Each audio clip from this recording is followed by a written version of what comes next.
दोस्तों ये बात है 2003 की, जब हाईकोर्ट ने आर्कियोलॉजिकल सर्वे ऑफ इंडिया को अयोध्या राम मंदिर पर शोध करने का काम सौंपा। एसआई ने आदेश पाते ही शोध करने का काम शुरू कर दिया।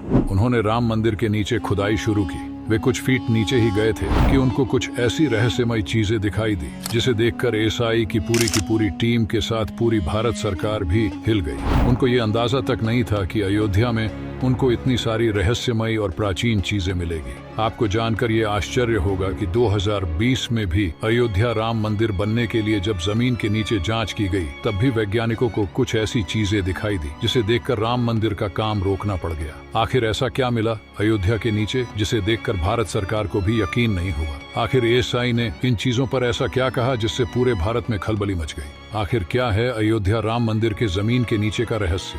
वीडियो में आगे बढ़ने से पहले हमारे चैनल को सब्सक्राइब अवश्य करें और एक बार सच्चे दिल से कमेंट बॉक्स में जय श्री राम जरूर लिखें। साल 1992 में बावड़ी मस्जिद का विधिवंशकार सेवकों ने किया। उनका कहना था कि राम मंदिर तोड़कर बावड़ी मस्जिद बनाई गई थी।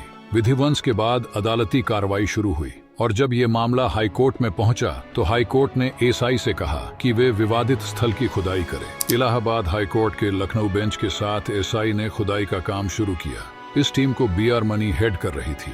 खबरों के मुताबिक लगभग 2 महीनों तक एसआई ने इस जगह की खुदाई की। खुदाई के नीचे ऐसी चीजें मिली जिसे देखकर सबके होश उड़ गए।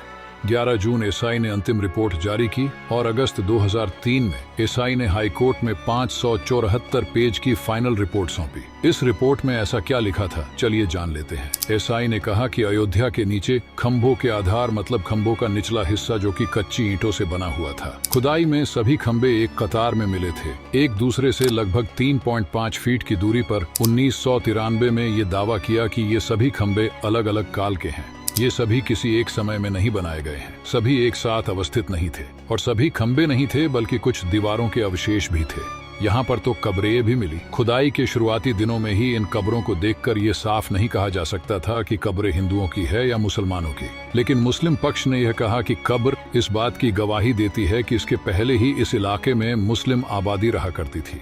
वही हिंदू पक्षों ने अपना दावा ढोका और कहा कि अयोध्या में पहले अंगीरा, मार्कंडे, नारद, रामानंद और शांडिल्य जैसे कई संतों को मृत्यु के बाद दफनाया गया था। हिंदू पक्षों ने कहा कि हो सकता है कि वह उनकी कब्रें हो।